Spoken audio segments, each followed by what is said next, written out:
Two. And I didn't know up until right this second who I'd put one and who I'd put two between these two. But you know what? This is an organic process. Nobody really watching this. Like fascism. Sorry, go ahead. Yeah. This is a... What? Fascism, organic. Never mind. Oh, I get it. I'll tell you about it later. I get it. Oh, you get it. I get it. Alright, go ahead. Yeah. So no one watching this really knows this, but Justin will understand how much this kills me. My number two is Harmony Korine. Yeah, that's. It doesn't seem significant to anybody else, but that's painful for him to say number two. I would blow this guy. Like, I'm such a big... And this guy. And this guy. I am such a big Harmony Korine nut hugger that it's insane. Like, to those who have Criticker, I've rated... I think he's directed 4 movies, and I've rated 3 of them 100. And that's one, pretty good like, percentage. A 90, maybe a 95. Of course, it's all out of 100. I love what this guy does. I am not ashamed to admit it, that just... Everything he does, I love it. So, I even like the stuff he's written. Like Ken Park and Kids. Oh, that's right. He didn't direct these, yeah, but he absolutely. wrote the script. Stuff like that. And so, of course, I'm nominating, or I'm saying Korine because of his movie Trash Humpers. And Trash Humpers. Trash Humpers. And the reason... it's exactly what you think it is. Yep. Just because of the guy's vision, I think. The reason he's not number one is because I think when you're making a best director, it needs to encompass every element of direction. And while Trash Humpers is amazing from like an originality perspective, it's amazing from a cinematography perspective, it's amazing in most ways, but the one thing the movie didn't demand was a great performance from anyone. So I can't say that Korine really sucked a great performance out of anyone. But the movie didn't call for it. But you know, if it would have been a movie where they called for like a Daniel Day-Lewis type performance and he got it, then Korine would probably be my number one. Yeah. But as it stands now, I'm putting him number two. Nice. And it kind of hurts me, but at least he's there. It's a little painful. If he ever releases a movie where he's not there, I'm going to quit movies. On video. Do you understand movies? I have said it on video. If you have said it on makes video. A shitty movie, I'm quitting movies. That's right. Just focusing on MMA and pro wrestling.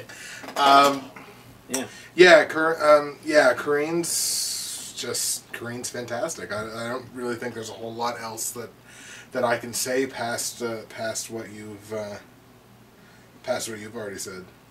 He's a visionary. Absolutely. He belongs in like the same kind of group as like a Werner Herzog. You know, actually that whole like German new wave like Herzog and Fassbinder. Although I don't know if that's how you pronounce it because it's German. Probably an accent on there. Probably. You know, those kind of in there somewhere. There's kind of directors that just like smash conventional cinema. Yeah. I'm just quoting Ebert right now. That's fine. I think he said pretty much smash conventional cinema and rearranges the pieces or something. I don't know. Anyways, he always does something really cool. Yeah. Nice. We were trying to think there about other movies that Adam McGowan had done. Yeah. Adoration. Okay. And Where the Truth Lies. I don't think we actually saw Where the Truth Lies, but I know we saw Adoration. But yeah, like I say, Korine, you pretty much cracked the egg on him. So there's not a whole lot else that I can say. But I haven't not enjoyed any movie of his that I've seen. And it's kind of like Herzog. Like I'm fairly new into Herzog, but I haven't seen a movie of his that I haven't enjoyed. So they're great directors. Lovely. Number two. Second time I'm gonna do that. That's 10. That's 10. That's 10. 10. I got so excited. I 10, forgot how 20, to count. 30. Number 30 on my list of best. No.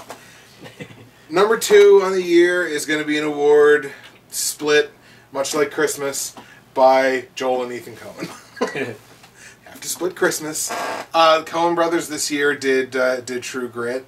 Last year they did Serious Man, I believe it was. Yeah.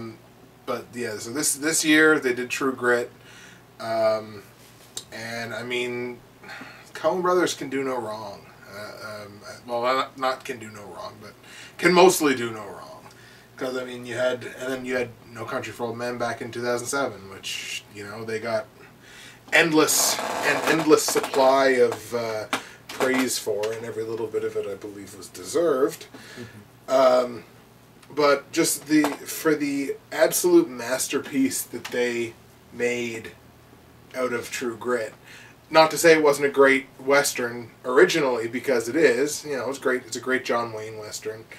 But the performances, again, we go back to the performances, but the performances that they got out of Jeff Bridges, like that's difficult.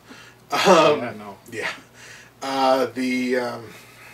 I can't remember the girl's name, but the girl that played Maddie Ross, who, by the way, if she's not getting a nomination for Best Breakout Actress this year, I don't know what the point is of having the award. The cat's back and the phone's ringing. And the phone's ringing. This is such a professional, outlook here. It's insane. Butler needs to get the phone. Butler does need to get the phone. With the Coen Brothers, absolutely. Like I said, they did a great thing with True Grit. They've made a great movie. They consistently make great movies. So, Coen Brothers, number 2. Number 2. And now, Tyler's going to be right back. He's way over there. And now he's here. Oh, I'm tired. I had to run just to get back here. Ooh. All right. The Coen Brothers. I'm kind of hit and miss with them in general. Oh, yeah? I don't really love them. I've certainly loved a couple movies.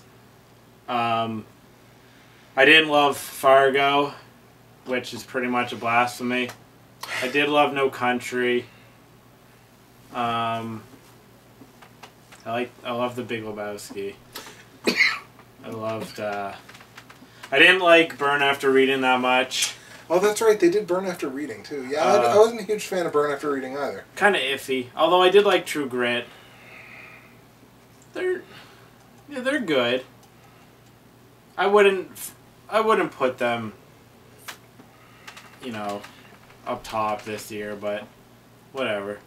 It's personal taste. Exactly.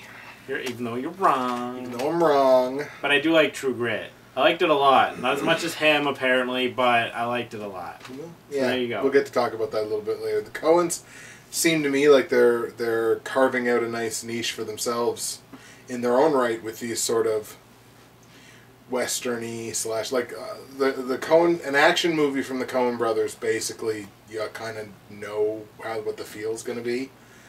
They're kind of quirky people. Yeah. They have a lot of quirky, screwball humor in their movies. A lot of them, anyway. Yeah. All right, so that's number 2. All right. My number 1 is from a guy that I can't pronounce his name. So, I'm going to put the name right here. Right there. Right there. Yeah. It has already shown up because I know how I'm going to edit this. I really can't pronounce his name. So this is kind of guy with the nickname? Yeah, he has a nickname. North American audiences call him Joe. Because they can't Joe. I'm not even kidding when I say this guy has a really confusing name. No. He's from Thailand, and he has directed movies like Tropical Malady, Syndromes in a Century, Blissfully Yours, and this year, Uncle Boom Me Who Can Recall His Past Lives, which was my second most anticipated movie of the year alongside Trash Humpers. Nice. And this guy's another visionary. He's probably